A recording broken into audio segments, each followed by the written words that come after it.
Okay, hope you can hear me well. So welcome everyone. We are very happy to be here with you for the second webinar of the Youth Coalition Internet Governance called Inclusive Internet Governance Ecosystem and Digital Cooperation. I would like to ask my colleague Noah to admit people as we are going.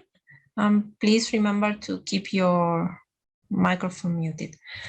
Today we have three speakers with us. First of all, Dr. Olivier MJ Crépin-Leblond, who is a French national who has been an internet user since 1988. He received a bachelor's engineering honors degree in computer systems and electronics from King's College in London, UK in 1990, a PhD in digital communications from Imperial College, also in London, UK in 1997, and a specialized master's degree in competitive intelligence and knowledge management from Schema Business School in Nea Sophia, Antipolis, France in 2007. Having founded Global Information Highway Ltd in 1995, he took part in many internet projects, several of which enable internet connectivity in developing countries. He was elected as chairman of ICANN's At-Large Advisory Committee, ALAC,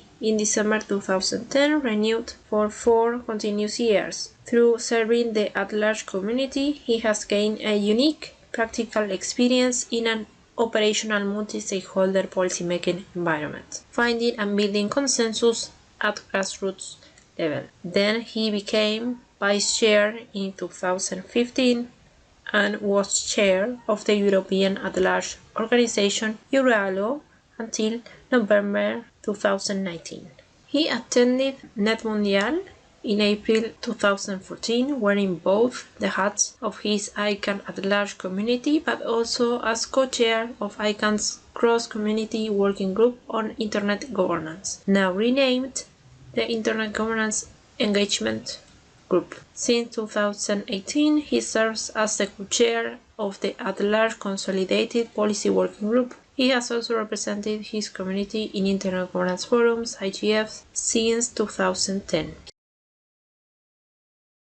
He is a founder board member of EuroDig, the European IGF, and today he is also joining us in his capacity of board member of the Dynamic Coalition on Core Internet Values. Now I'm introducing our second speaker. Marwa Azelmat was born and raised in Morocco. She received a Master of International Human Rights Law from the Global Campus for Human Rights in 2019.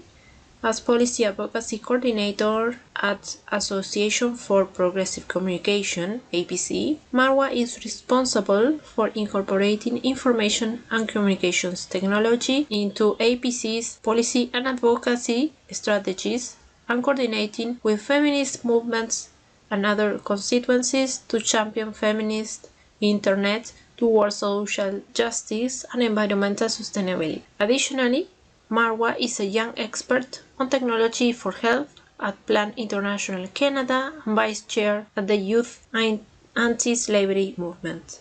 Welcome, Marwa. And last but not least, I'm introducing Carolina Rojas. Carolina Rojas, who is our third speaker, is pursuing her BSc in Mechanical Engineering and works as an A4C Fellowship Program Coordinator at Engineering for Change. She has 4 years of experience working and volunteering in the global development sector for Engineering for Change and Panama Flying Labs.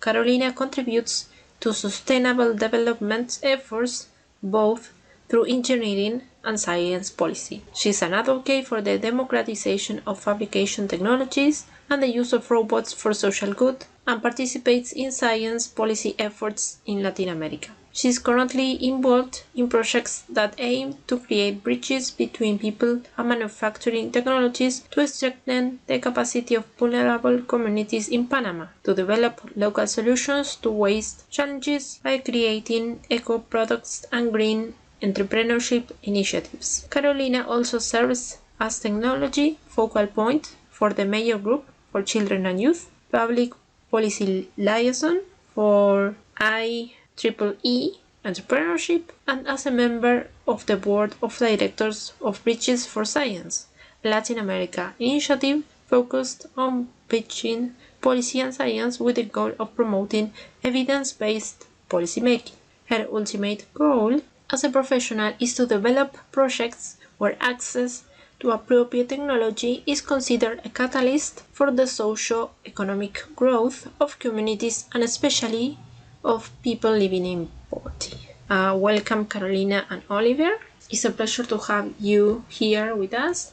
What are the topics that we are going to speak about very quickly today? We are going to see how the IGF is a forum to discuss different policies, and within the IGF we have the intersectional work, several discussions in intergovernance, and one of the topics we think it would be very interesting to discuss with you today is global digital cooperation. And finally, we're also going to speak about youth participation in the intergovernance ecosystem and how young people can contribute effectively to it. Now I'm going to went very quickly on what we do at the Youth Coalition Intergovernance. It's a dynamic coalition officially recognized by the Intergovernance Forum, and it's one of the 23 dynamic coalitions that are currently active under the intersectional work of the IGF, and our purpose is to advocate for the voice of children, young people, and young professionals. We are very happy to say that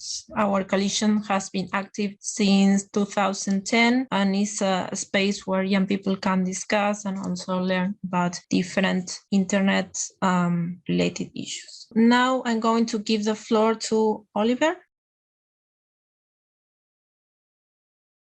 Thank you very much, Eileen. Olivier Crépin-Leblond speaking. Hi, everyone. I'm really happy to be here. So thanks for inviting me to speak briefly on the topic today and to help out with this webinar workshop that we're going to have.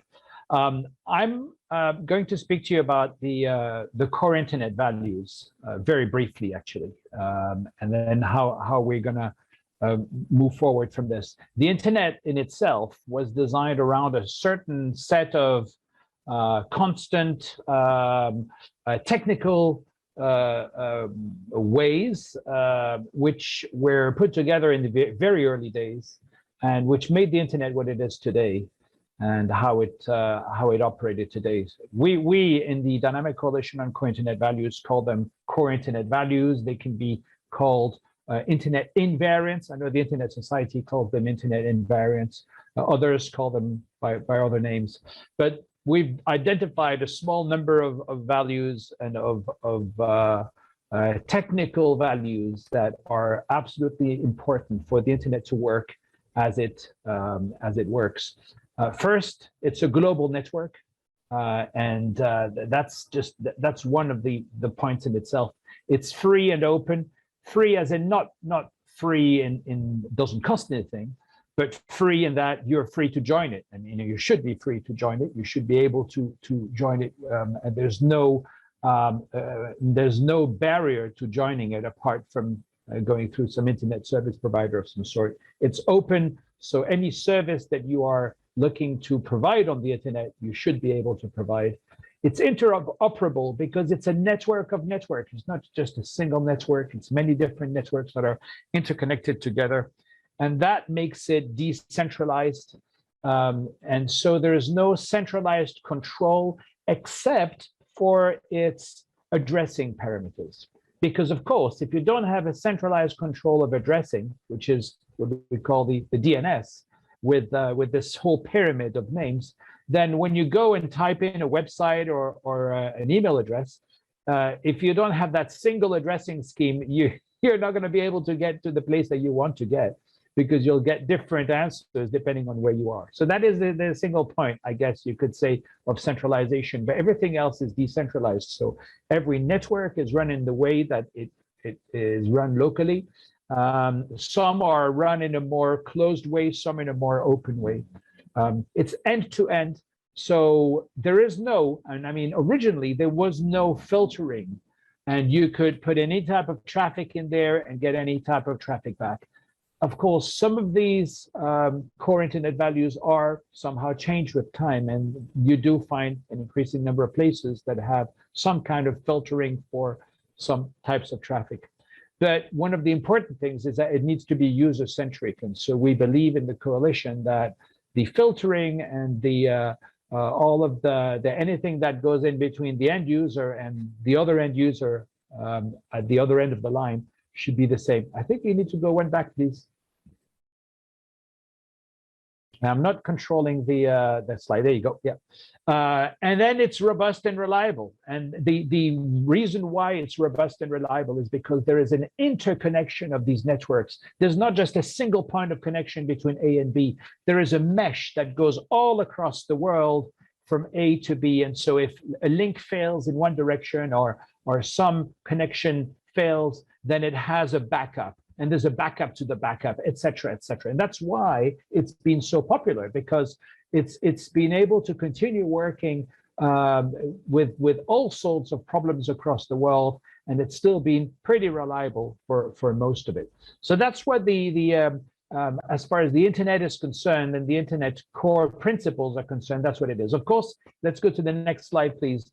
The internet has evolved, as I mentioned to you. Originally in the 70s and 80s, it was a military network, and the research was paid for by governments.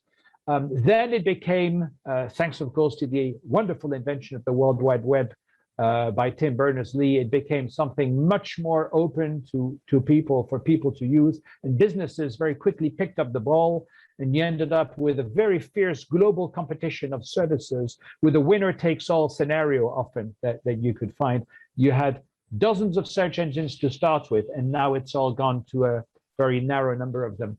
And then governments in the 2010s started becoming interested because of the regulation side of it, seeing that there appeared to be first a problem with cybersecurity, a problem with some of the content, and of course, not all governments see this freedom of information as being, and freedom of speech as being a good thing. So they started thinking about regulating this with data and digital sovereignty, something that we've seen in more recent times, where they start asserting that there needs to be barriers to the way data moves. And so the pendulum, which has swung very much in one direction in the, I would say, just after the 2000s, the sort of early 2000s, where everything was available and possible, and you ended up with this fierce competition, and just a few market leaders, such as the Googles, the Apples, the Facebooks, the TikToks of this world, is now swinging somehow back in some way, where you have this kind of different types of internet here. You've got the US internet, which is still this open competition thing where it's very commercial and you can trade any data that you want. You've got the Chinese internet, which is more of an intranet, because they've kind of closed it to the outside world, and there's a lot of filtering going on in there. There's the European internet, which has put itself somehow between the two. There is some filtering, there are some laws, there are some regulations now being put together, and the GDPR, General Data Protection Regulation, is one of them, for example. Now, you've got the Russian internet, where they have decided that they need to control the addressing scheme and have more controls over the network itself. And then, of course, the Brazilian internet, etc. Many different countries are saying, well, we've got our own flavor of internet that is coming through. Next slide, please. Unfortunately, this whole thing of the different flavors of the internet mean that some of the core internet values are being eroded in many countries, not just one or two, not just the, what we used to call the world's best democracies, the likes of, North Korea and so on. The more totalitarian regimes of the world used to be pretty tough on the internet. They wanted to control it completely. You now have more and more countries that introduce legislation that does make it seem as though we are in a world that is becoming more and more controlled by the suppression of political dissent, national firewalls, national shutdowns of the internet when there are elections and things, and it kind of leads to fragmentation in many ways. And of course, there is this whole thing with 5G coming up, with this data prioritization and traffic shaping. that might be a completely different level of filtering that is not political in nature, but technical in nature. So where do we go from here? You know, it's one of these big questions, and I don't think anybody has the real answer. Next slide, please. And here we have an IGF, an Internet Governance Forum that started out in the early 2000s, that was in a very different internet than it is today. And it was ideally a place where everyone could come and have a discussion, a big discussion together, discuss on any topics, and could really discuss things without any pressure to come up with results, but really starting discussions that could then be picked up to go elsewhere.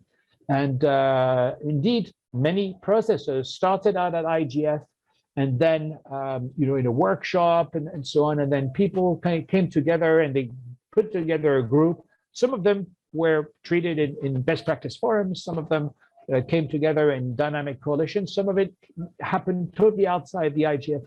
And so that kind of grew. You also had this whole growth with regards to governments, where you had government representatives that could actually come, high-level government officials that could be hosted by the host country and discuss internet issues. Then, of course, came the WSIS plus 10, the World Summit on the Information Systems plus 10. The review of the IGF's first 10 years was part of this. And it was found that more intersessional work would be required, because originally you just had an IGF and then nothing for the most of 11 months, and suddenly a flurry of activity. So more intersessional work. That's why we're seeing more and more work coming up in this. And now there is a demand for tangible outcomes. It's not just a talk shop. Something has to come out of it. It needs to be demonstrable. It costs a lot of money. It needs to be demonstrable that it does something for the world and for the development of the internet. And of course, there's been this link with the UN Sustainable Development Goals, which is, I think, an excellent idea. It's all about the world's development, the internet working for the development of the world. It still is the best place to discuss internet governance issues, and it needs to continue to be the best place to discuss internet governance issues, although there are some countries that are pushing for something else to happen, and for these issues to be discussed elsewhere, tagging the IGF as being not legitimate, or maybe a vehicle that is just being used to distract people and not actually doing the work that it's supposed to be doing. Of course, what they're seeing is the work that should be done is, how can you control the net? How can you direct it more in the direction that you want the internet to go? Whilst, of course, the culture on the net has very much been the different thing of saying, embrace anything out there and see where it leads you. So are these issues, is this evolution of the IGF enough? I have no idea. Maybe we'll find out later. Thank you very much, Olivier, for your great presentation. Now I'm giving the floor to Marwa. Hello, everyone, and thanks for having me. My name is Marwa, and I'm currently one of the co-facilitators of the Best Practice Forum on Gender and Digital Rights. But I also work at APC, the Association for Progressive Communications, as the Policy Advocacy Coordinator for the Women's Rights Program, which is uniquely positioned between the confluence and of ICTs and broader women's rights and social justice. And thank you, Olivier, for your extensive presentation. And I join you in the fact that there are no such a fixed answer, but there are more nuances, because what is happening online is kind of very multifaceted, and it presents a lot of, and it entails a lot of power dynamics that it's very essential to actually bring in different perspectives and stakeholders in order to really get the hang of the issue. And that's what we're trying to do at the Best Practice Forum on Gender and Digital Rights. That was actually coined as the Best Practice Forum on Gender and Access. It began in 2015. And we actually thought that access was an entry point to broader digital rights. It's like the elephant in the room. But broader digital rights need to be more assessed from a gender perspective, because we know that women are just make up the majority of population who are offline. 2 billion women today are offline, which is scary and appalling. After the pandemic and the remote work and the accelerated digitalization, we know that more and more consideration should be given to what's happening online from a gender perspective, because my experience is different than someone else's experience. And so that's where the power dynamics happen. But more so from a governance perspective, it is important to understand just the skeleton of internet governance from everyone's standpoint. So for this year's BPF, we are focusing on gendered disinformation. And why is it important? For a lot of reasons that I'm going to present here today to you. So first, gender disinformation is a weapon. And it's very important to say that, and it shouldn't be overstated, because we've covered the issue of women's and people's of diverse genders and sexualities experiences online from a safety viewpoint. So we were talking about how people should be safe and protected online because online spaces are very rife in violence. But we've never really thought how this violence is actually manifesting online, because online violence is just being weaponized in order to nurture and to fuel those campaigns that really form the source of disinformation and gender disinformation. And so it is being manipulated. It's manipulated information that weaponizes gendered stereotypes for political, economic, or social ends. Examples could include faked or doctored sexual images being shared, coordinated abuse, denigrating a woman's character, for instance, supporters of gender equality caricatured and demonized. So a gender disinformation campaign is one which is coordinated and targeted at specific people or topics. There are different ways campaigns originate and spread. They may draw on existing rumors or attacks and amplify them in an unorganic way, or originate messages which authentic users outside of campaign then disseminate. So the thing is that I know there are a lot of jargons happening here, but the thing is that online spaces are being systematically weaponized to exclude vulnerable communities, including women and structurally marginalized people.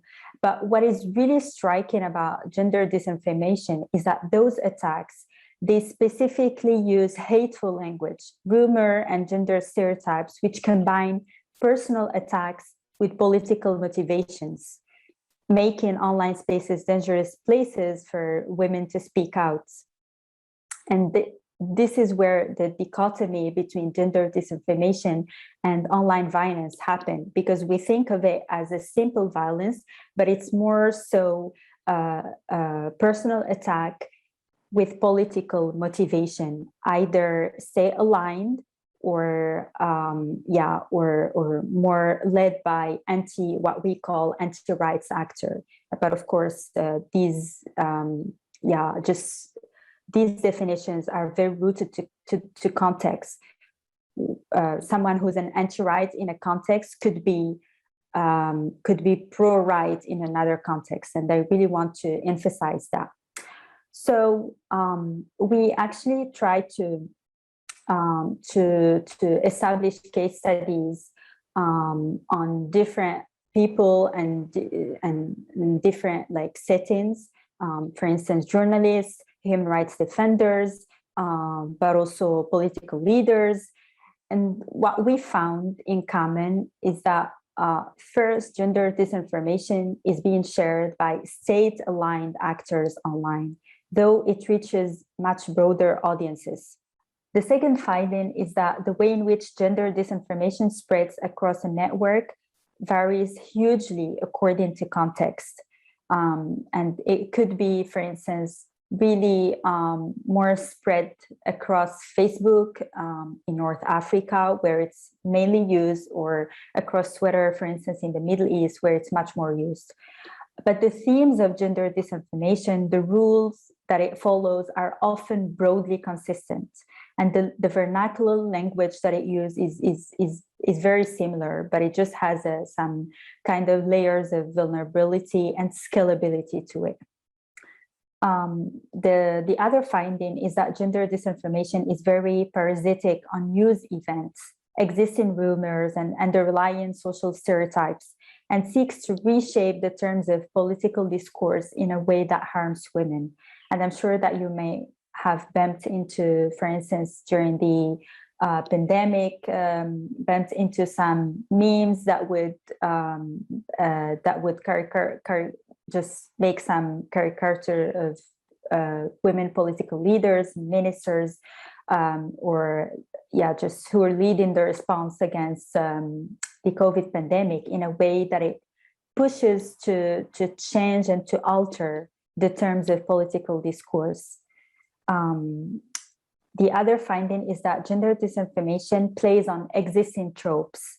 So it really mobilizes the existing harmful stereotypes to try to convince people that women in public life are one or more of devious, stupid, overly sexual, in need of protection, or immoral, and so unfit for public and online life. And of course, these patterns could be very different from one setting to another. But the importance is that these campaigns, they somehow tend to be people-led, so it's a kind of training of trainers, so you feed the online spaces with stereotypes, and then you let the people do their thing, so you wouldn't even need to lead these campaigns. And the other last findings is that it's not just about false information. It also uses highly emotive and value-laden content to try to undermine its targets. So it's not just about viral fake news, but it's also about things that we truly believe in, that are really part of our cultural mindsets and how we just react, basically. It also weaponizes harassment against women and tries to make them afraid to talk back. And one of the most striking ways that we found women would actually fight back against this disinformation is the counter speech, in order to create clouds of what we call clouds of protection. So they would counter this speech and this vernacular language with pro-right speech, and that's what we actually witness online. But why does it really matter? And I know people actually tend to find it a bit, just not really essential to make the distinction between actual disinformation and gender disinformation. But especially in the online discourse, it's very essential for instance, content moderation, and the kind of solutions that we try to bring in, algorithmic automation, and how, for instance, Facebook or Twitter or any other social media platform would try to actually fight against hate speech and online violence online violence. It's very essential to understand the patterns of gender disinformation so that you would categorize it under hate speech or under online violence. But when social media platforms, they don't actually understand these patterns, and they don't try to actually use this research and feed it into their algorithmic automation, it becomes really, really hard to actually learn from these experiences and to target them very effectively. the last thing I want to say is that we're currently trying to build the report for the IGF BPF session, and we would be very open to, of course, to hear from you and to have your inputs.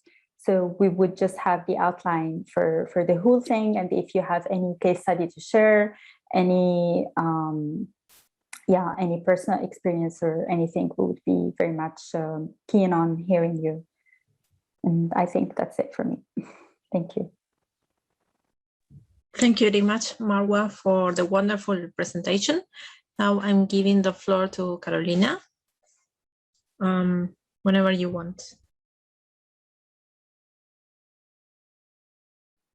Yes, we can. Yeah, apologies. I think I was muted. I was saying that thank you very much, Olivier, Marwa, for your presentations. And that today I'm going to be speaking about a project at the MGCY did in collaboration with YCIG and UNDESA. And well, my name is Carolina Rojas, and I'm speaking on behalf of the Major Group for Children and Youth, which is the UN General Assembly mandated, official, informal, and self-organized mechanism for young people to engage in the UN system. And one of our main areas of work at the MGCY is policy and advocacy, for which we facilitate the collective participation of young people in official and formal avenues of policy design, implementation, monitoring, follow-up, and review. Can you go to the next slide, please? And I specifically contribute to the MGCY as a technology focal point for their science policy interface platform, or SPI platform. And this is a space for young people to engage with the UN around science policy related topics, and a place for youth to get training in engaging with policy as young professionals. And pictured in the picture is a diagram of our work stream. So we do a diverse range of science policy related work, from working with UNESCO to help set standards around open science, to engaging at the Science, Technology and Innovation Forum, for example. And for this year, we're also even planning a hackathon with the UN Statistics Division around health and COVID to be carried out at the end of the year. And one of our most recent projects was a collaboration, as I mentioned, with YCIG and UNDESA, where we wrote together a policy brief. You can go to the next slide, thank you. We wrote together a policy brief on reducing inequalities through digital public goods, since this was one of the priority areas of the Secretary General's office. And in this policy brief, we explored the challenges of digital inequality and introduced the concept of digital public goods as a solution for reducing them. And some issues regarding the governance of digital public goods were discussed, and recommendations were presented in relation to the creation, adoption, and governance of digital public goods, and the need for greater stakeholder involvement in these processes, particularly youth engagement. So as a group, the MGCY that advocates for youth, working on the policy brief allowed us to showcase how new innovations in digital technologies and ICT infrastructure, if designed with inclusive policies and processes, offer both an opportunity to create a better future for young people and envision a new social contract. So the current world population of youth is the largest seen at any time in history, and there are approximately 1.8 billion people alive today between the ages of 10 and 24, the majority of them living in urban areas of developing countries. And then the proliferation of digital technologies has opened the myriad of opportunities for worldwide for youth, but without inclusive policies and governance, it can be a driver of inequalities as represented by the rural and urban divide within countries.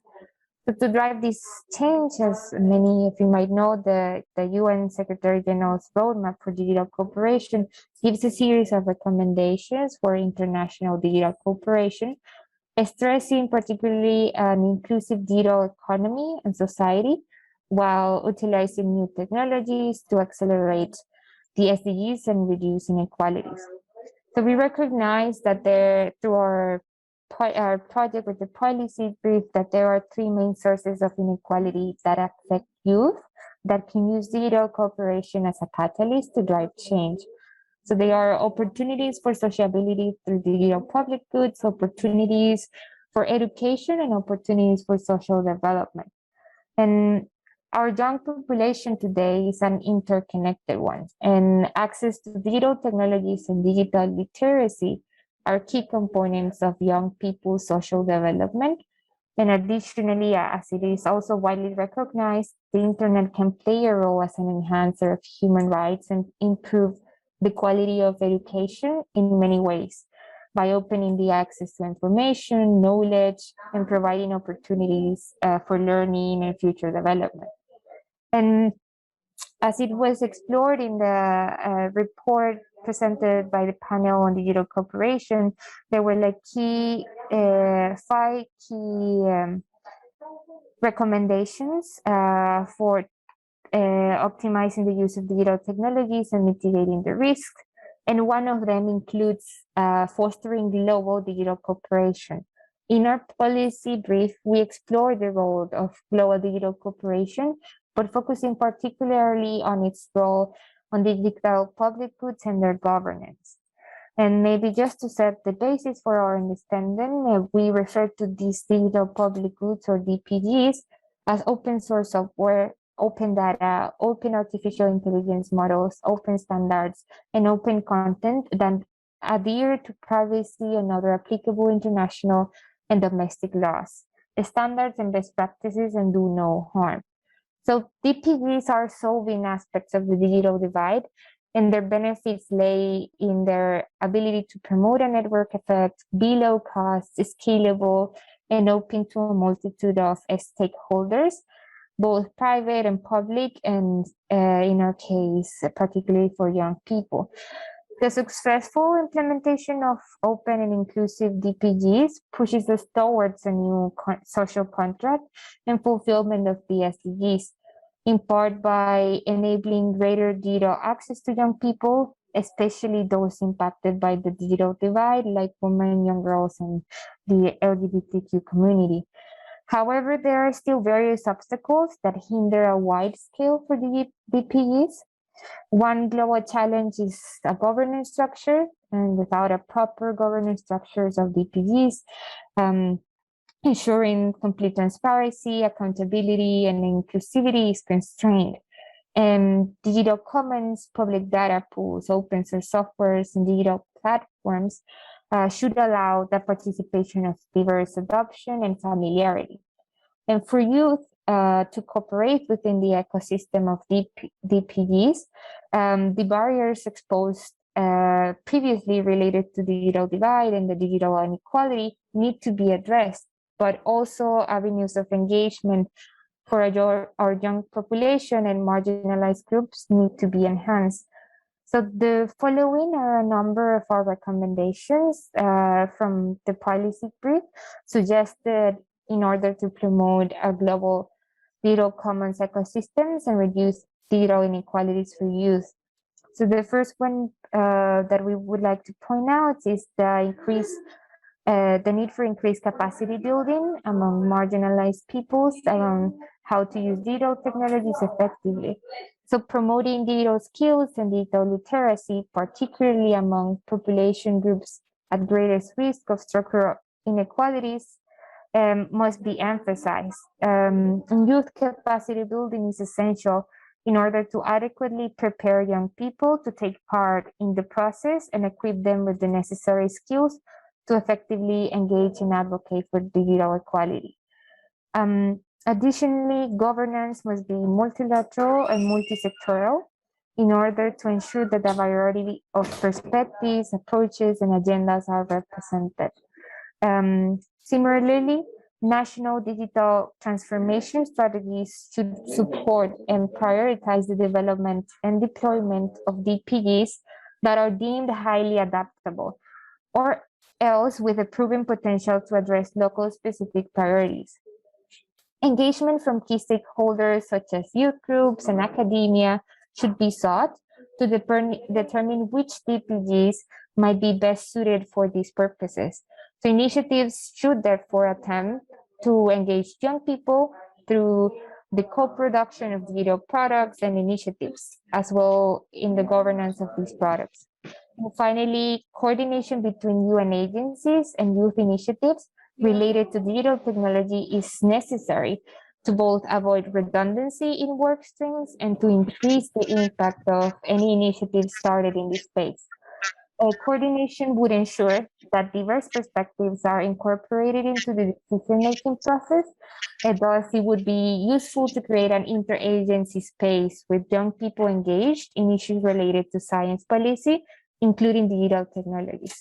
And then to close my remarks, I would just like to mention that the work our three organizations did together to create this policy brief is an example of how youth can get involved with UN processes, and consolidating youth groups who work on particular topics to work together could be a good model for amplifying youth voices around certain topics in the UN system. And it might be worthwhile to consider a structured way for different youth groups to come together to do this again in the future. Thank you very much for this space. Thank you very much, Carolina. And now we're going to go to the most fun part, which is about the case studies.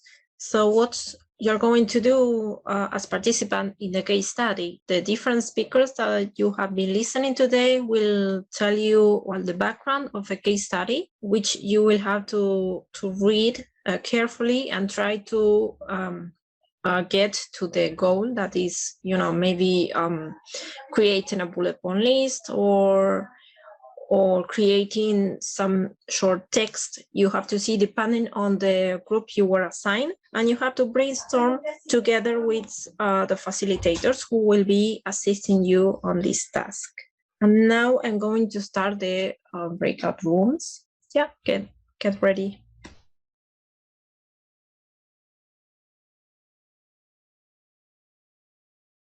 The wonders of technology. Yes, that's true. We're going to give them 1 minute to enter the room.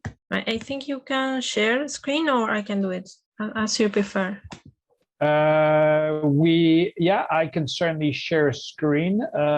You mean the slides, basically? Yes. Can you see this? Yes, perfect. I have no idea whether it's better like this or. Oh, you mean the present button? No, the slide itself.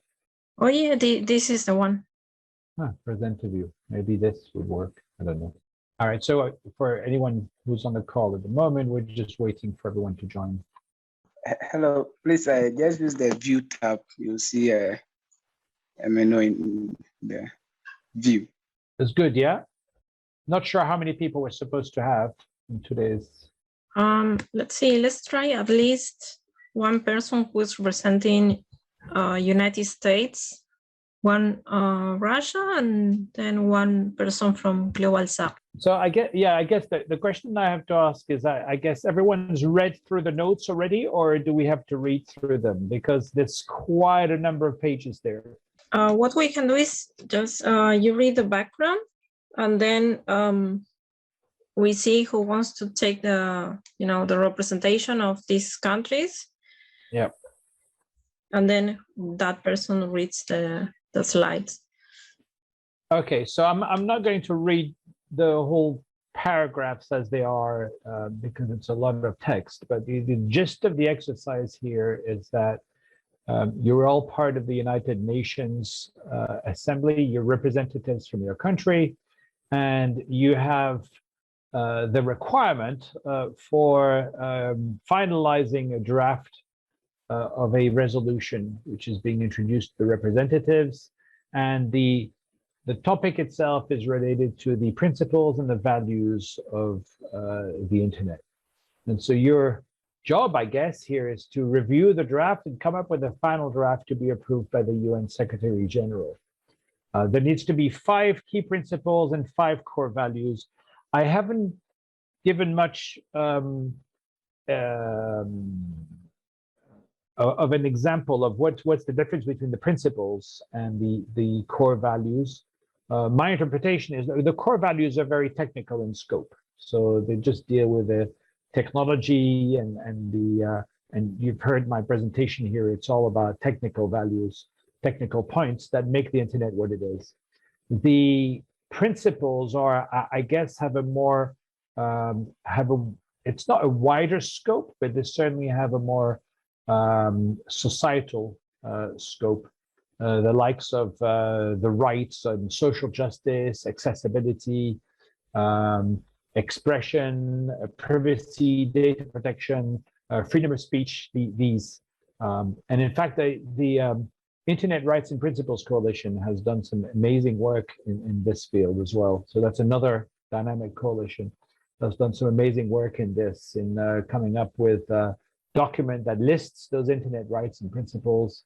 They're non-technical, and they are they've even done a shortened version with, I think, 10 rights and principles. So that's the 2 types of things there. So you need to brainstorm through this. As I mentioned earlier, there are many different views out there, and no one has in my belief, I don't think there's a single truth out there. If you look at the various positions out there, so you've got the US position, the Russian position, the European position, and there's also, I guess, in our exercise, we could have a position from the global South, and they are all different from each other. The US position, if we look at it here, have we lost someone here? I think we might have. Well, if we look at the positions, yeah, here we're starting with the Russia and with the European position. Russia has, from very early days, found that the internet is more of a troublesome thing than something that they could embrace for commerce and to make money with. Basically because the way that Russia came into the internet has been different from others, and so they have found that the major problem they've had is to do with the cybersecurity aspects of the net. They've come up with a bill that's been about a very aggressive, if you want, and the bill is really about digital sovereignty as such. They've pushed for that. Europe has had many concerns relating to GDPR, to the sharing of information, the use of this information by mostly US corporations, the big, what they call the GAFAM, the Google, Apple, Facebook, Amazon, and Microsoft being added to this. So the Europeans have been very concerned about the fact that this really amounts to some kind of surveillance capitalism, where you got these big US corporations that are eavesdropping on people in Europe, trying to find out everything they can about European citizens and selling them things without any, and effectively often replacing local businesses with their big business model with lots of money behind them. The US, of course, has found this as being something that they could have. Basically, the US finds the internet as being a wonderful way to sell things to the world and to assert trade, to really do well with trade. And because they were the first movers in this, of course, US companies are very strong at that. And the United States don't really want this domination to recede, because at the end of the day, it brings a lot of money to these corporations, fulfills a lot of jobs, etc. What they're concerned about is if you start having more data localization and more barriers to free flow of trade of data, then you will end up with less profit and possibly some kind of a fragmentation that will make the digital markets much harder worldwide. So they see what the Europeans and others are doing as some kind of protectionism. And then finally, the rest of the world, what we can see as the global south, find that you've got this fight between the different players out there. But really, what they're finding is they themselves have very little chance of having corporations that are able to compete with the big ones out there, but whether they're Chinese and European or United States. And it's kind of, as you know, this part of the world has their data being used and products being sold to them, but they can't really take part in the business themselves. They have real problems with that. And you can see that the scandals that have come out with the amount of data being shared and being mined and used to find out more about customers is something that has been pretty strong. There's a big concern about what they call data colonialism, and it's also quite real. How do you compete with these huge firms? That's the view from the global south. So the statement that you see here is the one that was drafted by the Dynamic Coalition on Co-Internet Values, and it was mostly it was triggered by the fact that you had many different governments around the world that were starting to bring some kind of a control of the network, and you can see it happening now worldwide. Before it used to be, as I mentioned earlier, just a few, but now it's starting worldwide in many different countries around the world. That it's not necessarily something that's been brought there to serve the public interest.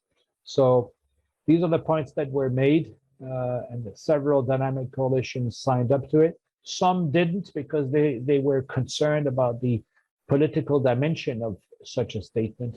When you start talking against the suppression of political dissent, and you're actually living in a country which, by norm, has the suppression of political dissent, you don't quite feel too strongly about signing up to something like this. And unfortunately, we live in the world which is global. So you do have people that live under such regimes. So I can certainly understand why they wouldn't. Some people wouldn't have wanted to sign up on that. So anyway, that was an example statement. I've seen some people come in and out of the room, so you probably all missed some parts or not. Eileen, what do we do? I'm not seeing so many people in the room itself, and can we at least have one person dealing with Russia's point of view, and one with the US, and one with the global south, perhaps? Yes, I can volunteer for the global south one. And Joshua and Timothy? Yes. Okay, I can take that of the US.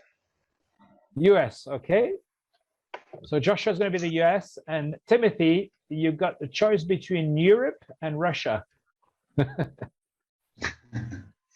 Yeah, Europe.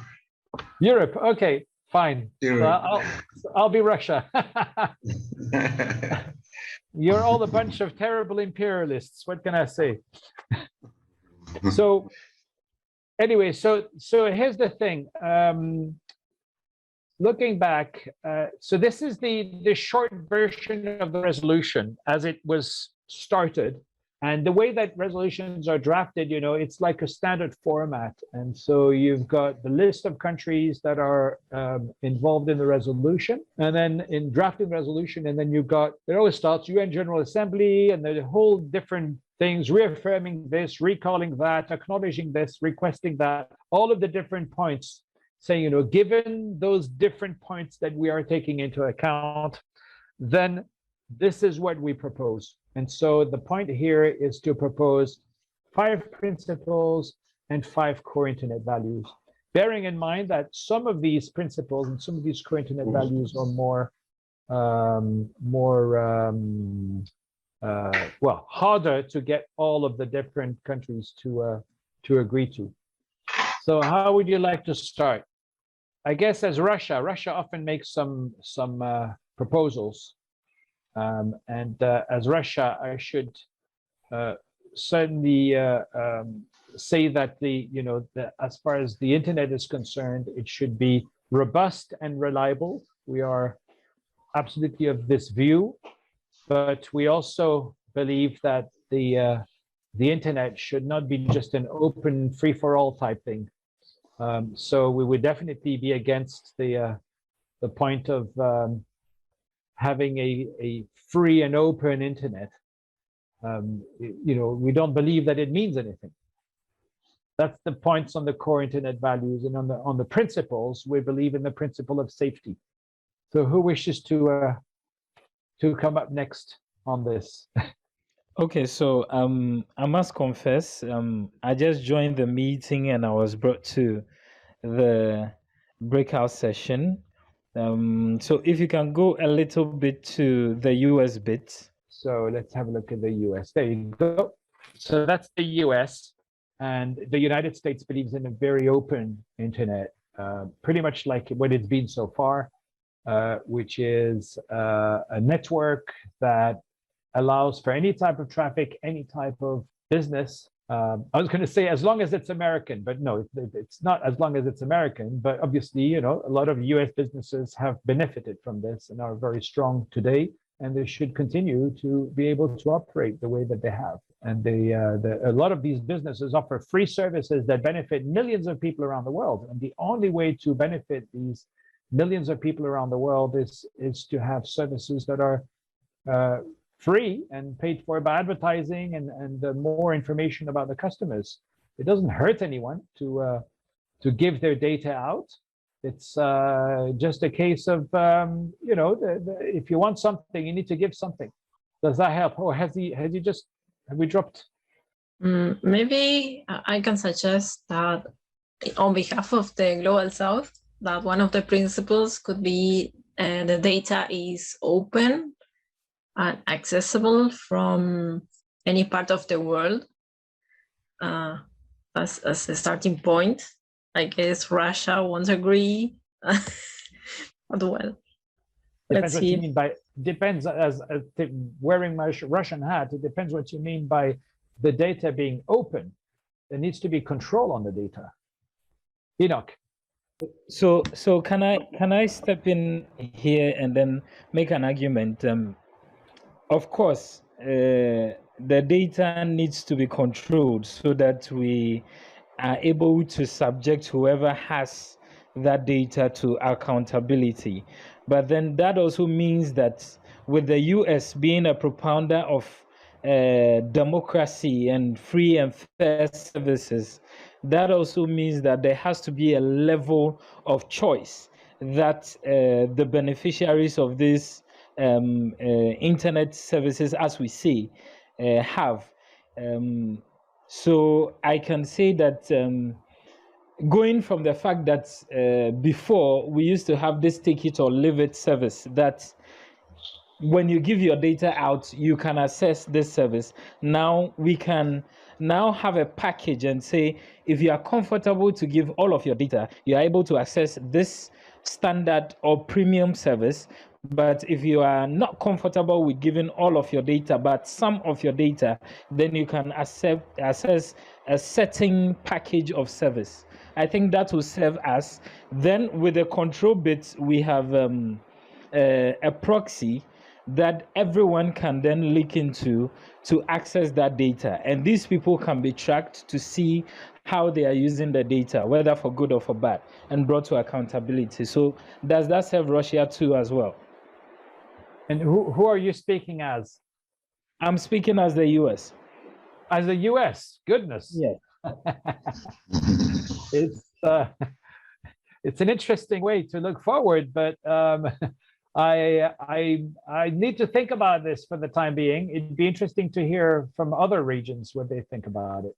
Should we perhaps? Hello, please can I speak? Yeah, Enoch, go ahead. Yes, thank you very much. Unfortunately, my network has not been so good. I am in Africa, I'm in Ghana specifically, and even though we are not mentioned, I want to speak from a perspective that may serve our region. I think net neutrality will be a very important core value. each nation or state should not be loaded over by another state or nation because of their size or technical capacity or anything. So I think net neutrality will be something that will serve everybody right. Everybody should have sufficient control and contribution or say in issues that have to do with the internet. That's what I will have to say. Net neutrality. Okay, thank you. And so what we'll do is to take this as the view from the global south, and it'd be interesting to hear from Europe, and especially when it comes down to the proposal from the United States regarding this information that can be shared. Yeah, okay. I do share with what you have actually proposed regards to the issue of net neutrality. And also there's the need for control, because if there's no control and everyone does whatever it wants to do, and then in the end, we realize that things will not be governed properly. So I believe that there's a need for the control. There's also the need for the net neutrality so that there will be sanity on the internet. And again, if the security aspect can be improved upon, as is now being worked on by some group with IGF, that's the DC-ISSS. So that's my little contribution I can actually make. Because if we have to talk about the issue of security, you know, when the internet was developed many years ago, we never thought that the internet could grow to this level. Now that everyone uses the internet is being used for almost everything in the area of education, in the area of business, government. So if good security measures can be adopted so that in the end, at least there will be that level of sanity, because so many things are going on with regards to this criminal issues on the internet, regards to fraud and other things on the internet. If the security aspect can also be strengthened, I believe it will go a long way to help. This is my contribution that I can also make. Thank you. Thank you very much for this, Timothy, speaking for Europe. Nicholas, you've put your hand up. You've arrived right in the middle of the negotiations of this group to come up with a statement. But go ahead. Probably have a question as to what's going on. Yes, maybe a question or a context thing, and also is related. I will be very rapidly. It's related with your presentations. Also, you mentioned a lot of examples that affect these core values that could bring something to this discussion. But from the last report of the Dynamic Coalition, I read something about the risk of replacement of TCP IP with new technologies, or these things about the IP before depletion, like in the past, and then translation mechanisms. These things could affect the core values. And lastly, I think what happened with new technologies like 5G, quantum communications, and what do you think this could affect also the core values of internet? And in the case study, how this could affect also this sense of data localization at the end, and the free flow of data in commerces or transactions at the internet. Yeah, thanks for this, Nicholas.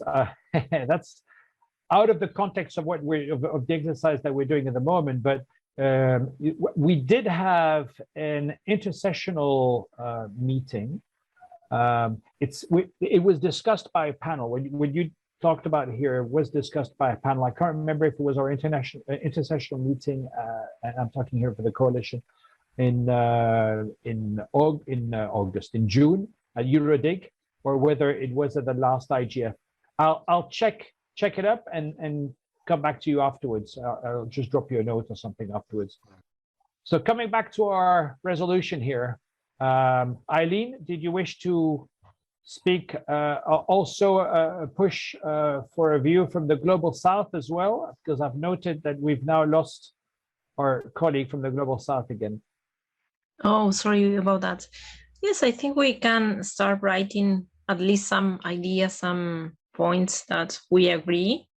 Like, for example, the topic of misinformation was mentioned, so it could be something aligned to fighting misinformation. I'm not sure if it could be like a core value or a principle.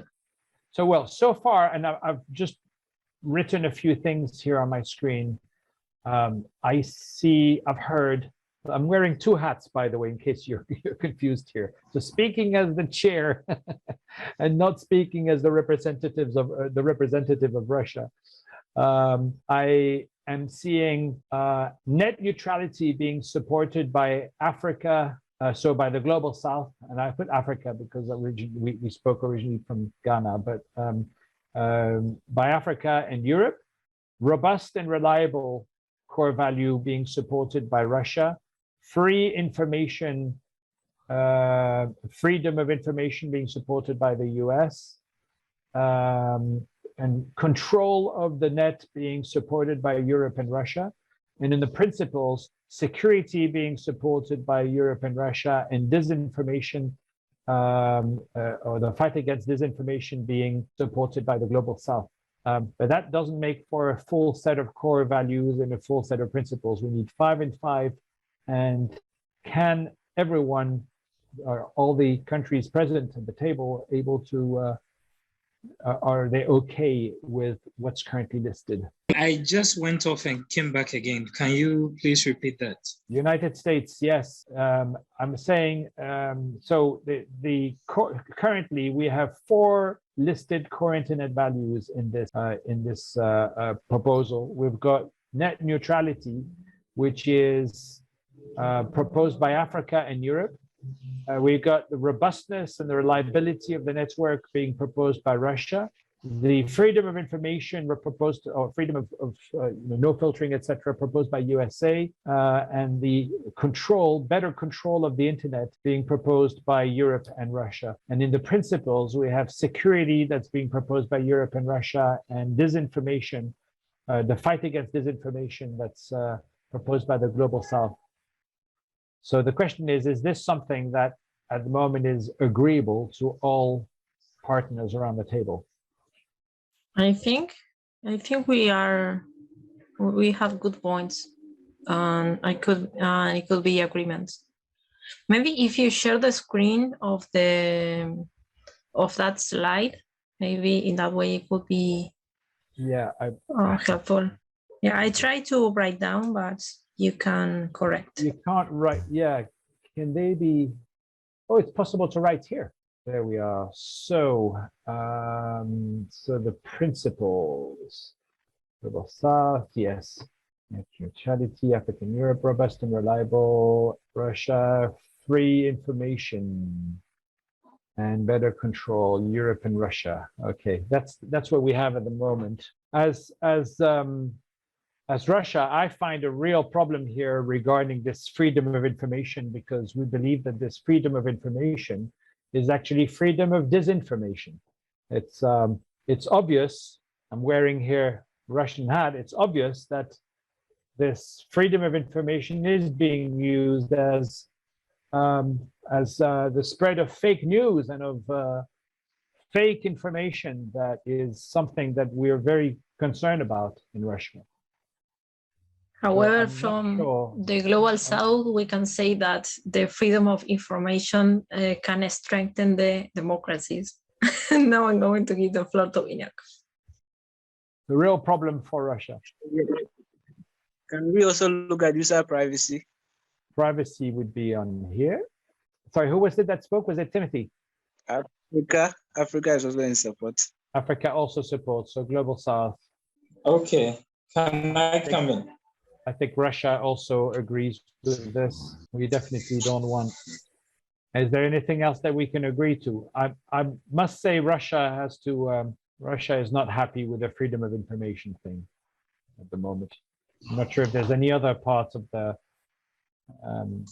world, but as far as we're concerned, this is the open thing to fake news. Okay, can I come in? Yes, go ahead. Okay, so the US is for freedom of information, but we've also had our fair share with fake news. And we try our best, we do our best to fight fake news. So like I was proposing earlier, to get you on board, can we then have a proxy that everyone has an access to? Now, before you access the data on this proxy, that proxy has your data so that he can track you when you misuse a data or do something that is out against the international laws on internet, so that you can be tracked and asked for accountability or punitive damages be meted out to you. Does that solve your problem with misinformation? Will the government be able to have access to this proxy and have the information available to them? Of course, everyone would have access to that proxy. Okay, that's something which I think Russia likes very much. If we're able to have our security. So then we have the freedom of information, but then based on international laws, you can be. The freedom of information, but so you're basically saying that you're allowing freedom of information, but tracking then relating to this. Yes, that's something I think we can agree on. That Russia would agree to it if the two can be linked together. Yeah, it can.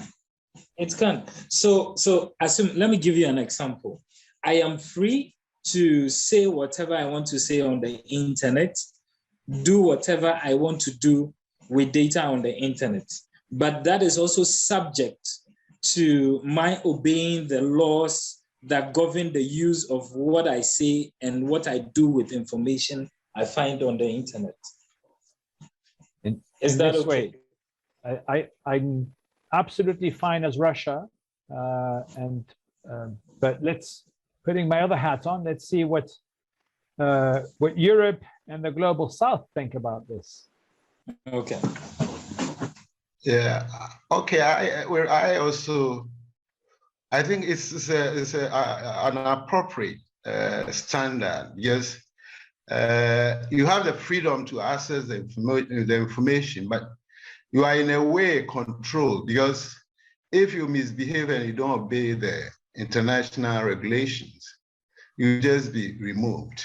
So I think it's okay. You have the freedom, but meanwhile, you have to ensure you abide by the international laws, which is in order. Exactly. So we'll add Europe and the global South. And unfortunately, we've lost Enoch again. So Eileen is going to have to step in for him.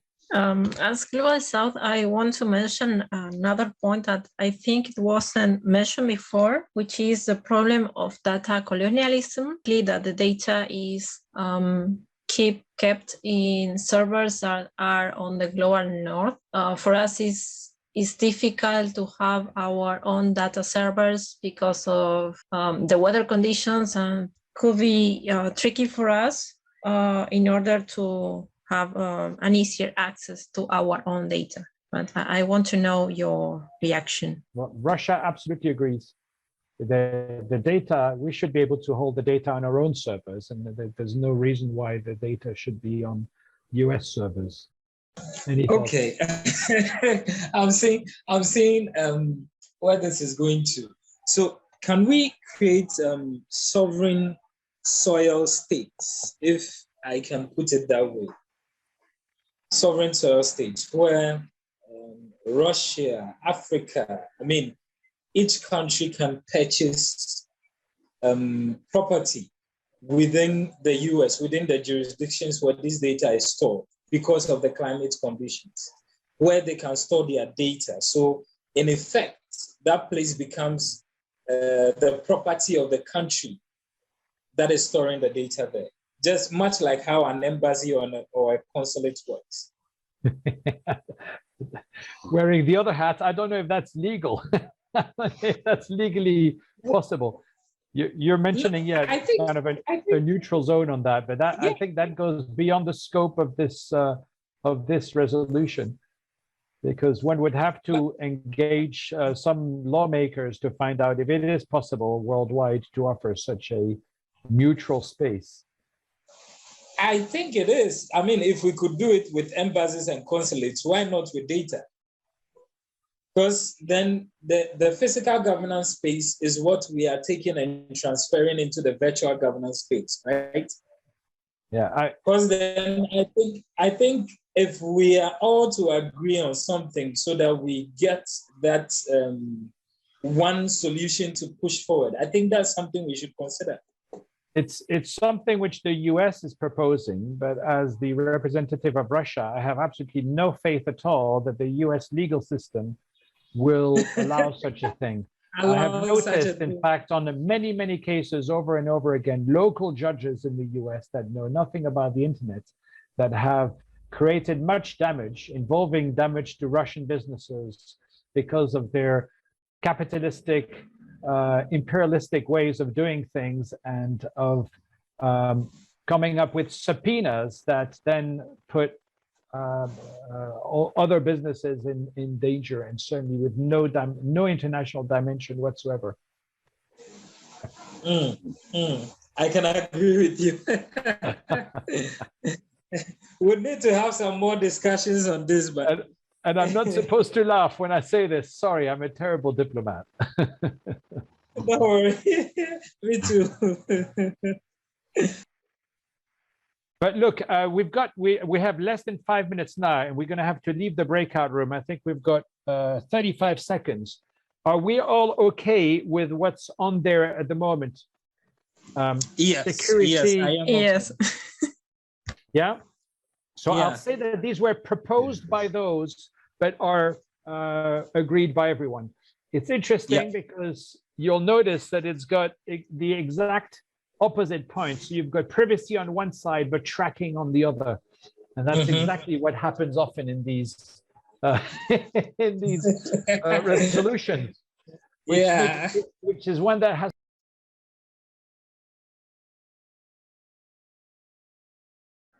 Hi, everyone.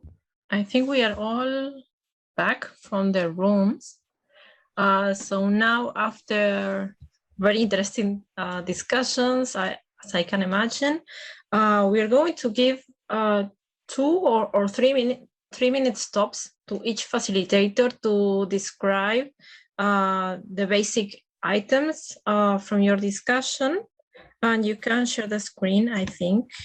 Yes, so we're going to start with room number 1. And Eileen, I wasn't quite sure who was supposed to report on this, whether it was me as the facilitator or one of the other people that took part. Oh, if you want, you can do it. Okay, right, thanks. So we had a few connection problems with some of the participants, so they came in and out of the room, and but we still managed to assign, because there was a lot to read on this, but fortunately we're all very fast readers, and we managed to assign 5 different regions: a view from Europe, a view from the United States, a view from the global South, and a view from Russia. So did I say 5? Sorry, 4. And so, and bearing in mind this was the case, we looked at the draft resolution that was there. So what's currently in in the case study, I hope. Do we have this? Let me see if that's on the screen. Yeah. So the short version of the resolution states as follows, and you've got the different countries that have signed up to it. And it says the UN General Assembly reaffirming, recalling, acknowledging, and requesting all sorts of things which are standard from what we're saying here. So reaffirming the importance of keeping the core of decentralized internet an inclusive, for all to foster the full development of mankind and digital rights, recalling the commitments of UN member states to design a set of principles and values related to the internet in which governments and stakeholders can take into consideration guiding principles to design and reshape their internet-related issues. Well, the issues or laws, we're not quite sure which one. I must admit, we didn't really look so much into the preamble, which will be dealt with by the Secretariat, just cleaned up by the Secretariat. But the discussion yielded that there were 5 principles that were proposed.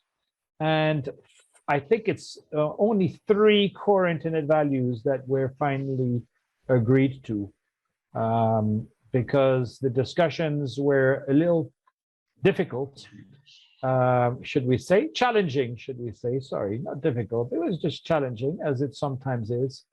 And as a result, the proposals were made by, and you can see the list of countries that were given here, and so, or countries or blocks, if you want. Security was proposed by Europe, Russia, and the Global South. The fight against disinformation was proposed by the Global South. Privacy was proposed by Europe and the Global South. Against data colonialism was proposed by the Global South and by Russia. And it's funny, you can't see the last one underneath that, or at least I can't see it on my screen for some reason. And I've lost the original document, which doesn't help. The last one says better control. Here we go, I've got it, yeah. Yeah. Better control, that was proposed by Europe and Russia. So more control over the internet.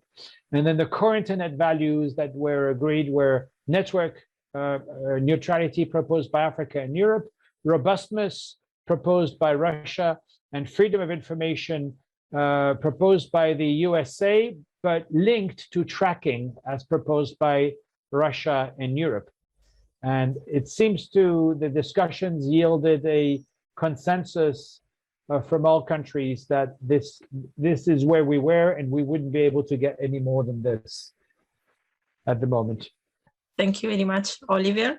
Of course, if anyone wants to ask about the case studies, we will have a segment for questions and answers. And now we are going to a room from Marwa. Marwa, maybe you want to share the screen and speak? Yeah, we have Bernima who volunteered to report back. Okay. Thank you for her. Great. So hello all. So in our room, we had this elaborate discussion on the idea of involving gender in the larger perspective. So our discussion, we had the case study given, and so we sort of started with how, even in terms of gendered lenses, we have a sort of divide in global north versus global south perspective. And then, so we had a discussion on liability loophole, wherein we talked on how, there is a very clear idea of diversity in our society, and how we need to sort of address and engage with it. And also the lawmakers and the tech companies which are there, they sort of, they need to have specific representations on such issues. And then we talked about how the vulnerable communities that are out there, be it global north or global south, and how internet as a space, it's there to provide them with a voice and to give them representation. But yet, there are other elements. Obviously, there is a very strong power dynamics which sort of undermines the authority. Apart from that, we discussed on how that there is a very essential requirement of investing in such ideas, investing in ideas of which further gender equality in online spaces. And apart from that, there is a very inherent idea of giving spaces to youths, especially who can sort of talk about this issue and sort of who can represent uh, the need for diversity and sensitizing the platforms in terms of gender and how to sort of, I mean, obviously there are a lot of ideas related to it. The ideas of pronouns, etc. They are still very much, new to these discussions. Apart from that, we discussed on, how the language, the terminology plays a huge role. So when we talk about revenge porn, technical community for that matter, or any other community would sort of, would a better way of, not associating violence along with it, would have called it a revenge porn. They would have called it non-consensual intimate imagery. Now, this particular shift of ideas from calling it revenge or aggression, and obviously it's a clear idea of victim blaming. So we discussed on these more or less these ideas, and obviously how data, it remains very crucial to any of the researches that's taking place, even if we talk about sort of any harassment online, or any particular need to sort of dig deep into these phenomena wherein the marginalized community is obviously facing discrimination, wherein their online spaces are just becoming a reflection of our offline spaces. The marginalized is remaining marginalized. So therein, to make an intervention,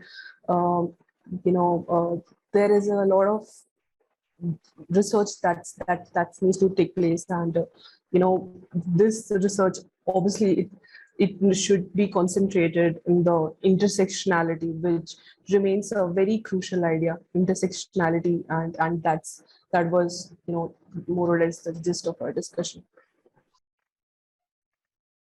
Thank you very much, Purnima, for your wonderful presentation.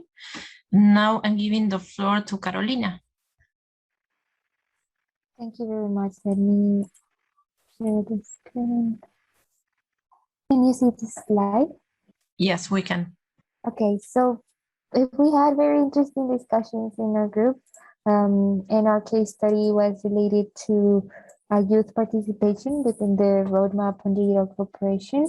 We were able to cover 4 of the key aspects, but well, the 5th is digital cooperation, so that is encompassed in all of the others. Talking about inclusive digital economy and society, there were 2 main interesting points. One is maybe going in a different way on telco-centered initiative, but maybe now involving more NGOs or an impact economy rather than the economic benefit of access to some digital technologies, maybe thinking differently the type of benefits that having access to these technologies brings. And well, youth then has the opportunity there to be advocates. Another point that was brought up from someone in our group was the point of youth being the most active stakeholder in digital engagement. So if there is a need for a more inclusive society, maybe where people know more about some of the benefits of technologies or new technologies, maybe different stakeholders leveraging the knowledge of youth or even the reach of their networks, it can impact a broader audience, which was another point brought up from another member in the group, that there's this need to reach broader audience and having also open source platforms or softwares where different stakeholders can participate. And well, obviously youth can be a great pillar for the foundation of those initiatives. And then maybe moving on to human and institutional capacity, there's 2 points of discussion that were within our group.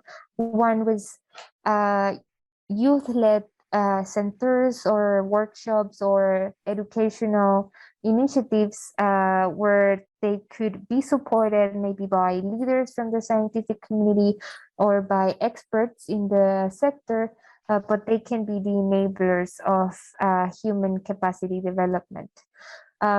Similarly, youth can be proposing new ways through which digital technologies can improve educational curriculum. There was someone in a group that mentioned interesting how it's sometimes in different countries, youth are one step ahead of professors or teachers on what technologies can be used or how can their educational process can be improved. And not only in the educational part of it, but it was also brought up in how the private sector can also benefit from these suggestions from youth or their proposals of the use of new digital technologies. And then on the last 2 points, they are a little bit tied together. The first one is human rights and human agency. So there are two main points in this part that were discussed. One is that the human rights of youth need to be protected. And then tied to that, it was mentioned the idea of having youth hubs where internet or digital technologies governance and policy recommendation can be part of. And in these types of hubs, they can also be educated on how their rights should be protected or how can they advocate for their rights. And then in the last point to close our remarks from our group was on trust, security, and stability. And it's related to the previous one also, but the point on countries that don't have protocols or policies in place right now was brought upon in our group. And then there was the idea of youth being advocates to make sure that these protocols are installed or that the human rights, even though there are no processes, can be protected. And to tie that with the final remark in that point was, since maybe there are still a lot of unknowns on how to navigate the digital ecosystem, there should also be more spaces of discussions to talk about those challenges of implementing the technologies and how can they steer the technologies for good, but obviously curtailing the dangers of misuse. So this was all from our group. Thank you very much for all those who contributed in the group and the rest that are listening right now. Thank you very much, Carolina, and all the participants. I'm now giving the floor to my colleague, Noah. Hey everyone. Thanks, Eileen. This is Noah Abdulbaki. I'm one of the YCIG steering committee members. I'm gonna share my screen now. Okay, I hope you can see my screen. So in case it's your first time to hear about the IGF, this is the IGF website. I've shared the link on chat as well. You can create a profile there. It's pretty easy, pretty straightforward. And then you can join all of the IGF activities. They're open for everyone. They're free of charge. There are no limitations to join any of the IGF activities. So regarding the intersessional work, which we mainly discussed today, there are the best practice forums where you can join any of these by joining their mailing lists. There are many dynamic coalitions as well. One of them is the Youth Coalition on Internet Governance. Each DC has a different process to be a member. For example, you can join their mailing list or a Facebook group. We have the NRIs as well. So you can explore if you have a national IGF or a regional IGF for your region as well. There are many NRIs in different parts of the world. Maybe if you don't have one in your country, maybe you can check the process to establish one, a national one. There are also the youth initiatives, the youth IGFs in different countries where you can explore and you can check if there is one in your country as well. And of course, you can follow up with the IGF 2021 updates and news. You can register to attend the next IGF virtually or in Poland as well. And I guess that's it. So please let me know if you have any questions. And we're so glad that you've attended our second webinar. Yeah, thank you. Yeah, we have a hand from Marily, I think. Yes, I just wanted to highlight for registering to the IGF that if you haven't registered before, the steps to do so can be a bit tricky to navigate. That first you need to create an online profile for the IGF online community. Then you'll be sent an email with instructions on next steps. And then you're able to register for the IGF forum. And then you have individual sessions that you will then need to register for as well. So there are multiple steps, and I know it can be confusing and demotivating as a civilian attending this type of forum. Also, I wanted to mention that the IGF will be moving to a new website platform shortly. And hopefully that's going to make the process a lot easier for folks to both register as well as look up for sessions to find which ones are geared specifically towards youth engagement. So I just wanted to mention that because it's not as straightforward as you would think, getting signed up and registered for everything. Thanks, Marily. And I wanted to highlight about registering yourself as a resource person. So as youth, we need to increase our participation and our participations in panels, for example. So if you listed yourself as a resource person, you may get invited to speak in a workshop, in a roundtable, etc. So you can just list yourself as a resource person with mentioning your expertise in different areas, and that's it. You may receive an invitation from different session organizers. Thank you very much, Noah.